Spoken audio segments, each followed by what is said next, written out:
the dignitaries and the young stars who wants to achieve DSC, upcoming DSC. I am Chandrika from Chodavaram Mandal, and I am working as PGT English in APR Girls Paderu, and I have secured 11th rank in School Assistant English, and I got PGT also, and I have secured 30th rank in PGT. Due to post preference, I have secured and settled in PGT English now, and through my experience, I want to share something today. And first, I have completed my B.Ed in 2024. Before 4th semester itself, I have attempted my first TET. Before 4th semester లోనే నేను రాశానండి.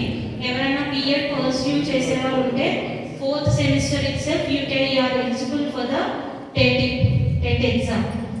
నా first TET అప్పుడు రాశాను. తర్వాత టెట్లో నాకు 98 marks వచ్చాయి. With just 98 marks I have secured 11th rank, and my strategy is just one thing: plan, practice and progress. First మీరు ఎంత సిలబస్ ఉన్నా కూడా చూసి భయపడకుండా ఫస్ట్ షార్ట్ టర్మ్ గోల్స్ పెట్టుకోండి. ఫస్ట్ మీకు మెథడాలజీ ఇంట్రెస్ట్ అయితే మెథడాలజీ సిలబస్ ఫస్ట్, మీకు సిలబస్ ఖచ్చితంగా మీరు ఎప్పుడు ఎక్కడ ఉంటారో మీకు ఎప్పుడు కనిపించేలాగా ఒక వాల్ పైన స్టిక్ చేసుకోండి. This is the first step you should do everyone. First ఎవరన్నా అచీవ్ చేయాలనుకున్న వాళ్ళు ఐ కెన్, ఐ విల్ అని పెట్టుకొని మీ సిలబస్ వాల్ పైన స్టిక్ చేసుకొని ఆ రోజు ఆ సిలబస్ చూడండి, చూసి భయపడద్దు. మీకు హ్యూజ్ టైం ఉన్నది, చాలా టైం ఉంది. ఫస్ట్ మీరు ఈ రోజు మీకు ఆల్మోస్ట్ ఒక 2 months, నాకైతే ఒక 2 months పట్టింది మెథడాలజీ మొత్తం చదవడానికి. ఒక 2 months లో నేను మెథడాలజీ కంప్లీట్ చేశాను. ఫస్ట్ చదివేటప్పుడు మనకు కన్ఫ్యూజింగ్గా ఉంటుంది, అర్థమవుతుంది. సెకండ్ టైం రివిజన్ చేసినప్పుడు మీకు కొంచెం కాన్ఫిడెన్స్ వస్తుంది. ఎప్పుడు స్టార్ట్ చేసేటప్పుడు కాన్ఫిడెన్స్ రాదు. Your practice gives your confidence. మీరు ప్రాక్టీస్ చేసే కొద్దీ మీకు కాన్ఫిడెన్స్ లెవెల్స్ ఇంక్రీజ్ అవుతాయి. With zero knowledge I have started and I have secured now. I am here today working as PGT English. First మీరు ఈ syllabus stick చేసుకొని తర్వాత మీరు ఆ సిలబస్ కంప్లీట్ చేసి ఒక టాపిక్ చదవమంటే ఆ టాపిక్ 360 degrees కంప్లీట్ చేయాలి. ఫర్ ఎగ్జాంపుల్ లిటరేచర్లో మీరు పోయట్రీ చదువుతున్నారు. పోయట్రీ చదివితే ఒక పోయం తీసుకున్నారంటే ఒక రైమ్ స్కీమ్, దాని మీటర్, అది ఓడా, బల్లాడా, సోనెటా ఏంటి అన్నది పోయట్ గురించి మొత్తం నేర్చుకున్న తర్వాత then you should go into the poem. అప్పుడు పోయంలోకి వెళ్ళి ఆ పోయంలో ఉన్న లిటరరీ డివైసెస్ మొత్తం అన్ని 360 degrees కంప్లీట్గా 100% చదివితే, అలా చదివినప్పుడే ఆ టాపిక్ నుంచి మీకు ఎలాంటి క్వశ్చన్ వచ్చినా కూడా మీరు 100% అటెంప్ట్ చేయగలరు. మీరు ఎన్ని బుక్స్ ప్రాక్టీస్ చేసినా కూడా ఒక టాపిక్ 100% కంప్లీట్ చేయకపోతే మీరు ఫైనల్ ఎగ్జామ్లోని అటెంప్ట్ చేయలేరు. ఒక టాపిక్ చదవాలంటే 100% కంప్లీట్ చేసి దాని నుంచి ఎలాంటి క్వశ్చన్ వచ్చినా కూడా మీరు రాసేలా ఉండాలి. అలాగా మీరు హాఫ్ సిలబస్ కంప్లీట్ చేసినా కూడా మీరు ఖచ్చితంగా అచీవ్ చేయగలరు.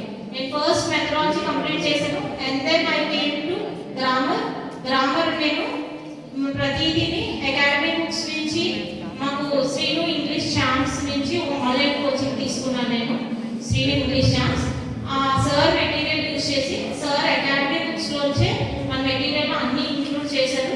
ఆ అకాడమీ బుక్స్ నుంచి ఆ మెటీరియల్ మొత్తం 2 కవర్ చేశాను. నేను గ్రామర్ టాపిక్ మొత్తం almost it took me around 3 months.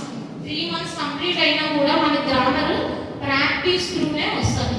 మీరు ఎంత బాగా ప్రాక్టీస్ చేస్తే అంత బాగా మీకు గ్రామర్ వస్తుంది. అండ్ నెక్స్ట్ మీరు literature topic just stories, novels చదివితే సరిపోదు.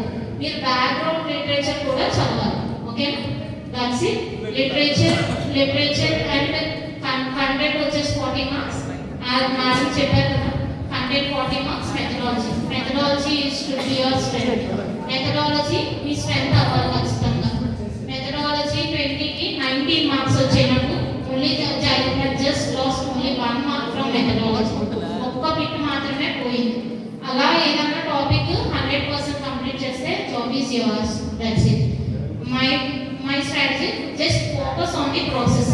మీరు ప్రాసెస్ మీదనే ఫోకస్ చేయండి, నాట్ ఆన్ ద ప్రొడక్ట్. మీరు రిజల్ట్ కోసం ఆలోచించండి. మీరు ప్రిపేర్ అయ్యేటప్పుడు మనకు జాబ్ వస్తుందా లేదా నథింగ్ మ్యాటర్స్. మీరు చదువుతున్నప్పుడు మీరు జస్ట్ దేని మీద ఫోకస్ చేయాలంటే ఈ రోజు ఏం కంప్లీట్ చేయాలి, అది కంప్లీట్ చేసామా లేదా.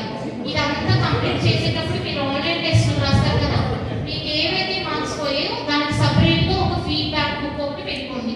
మీరు సపోజ్ ఒక 100 మార్క్స్ టెస్ట్ రాశారు, దేంట్లోంచి మీకు మార్క్స్ లూజ్ అయ్యారు, అది ఖచ్చితంగా ఒక బుక్ మెయింటైన్ చేసినప్పటికీ మీరు దేంట్లో అయితే మీరు ల్యాబ్లో ఉన్నారన్నది మీకు ఖచ్చితంగా తెలుస్తుంది. దానిపైన మళ్ళీ ఫోకస్ చేయాలి. నెక్స్ట్ టైం రివిజన్ చేసేటప్పుడు దేంట్లో మార్క్స్ పోయాయో మీరు ఫీడ్బ్యాక్ బుక్లో రాసుకుంటారు కదా, ఆ బుక్లో చూసుకొని మీరు మళ్ళీ దాని పైన కాన్సన్ట్రేట్ చేయాలో తెలుస్తుంది.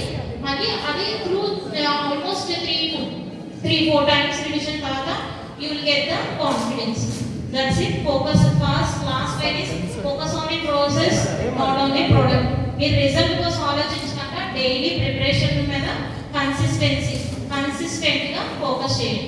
That's it. Thank you so much. Thank you so much for giving this opportunity.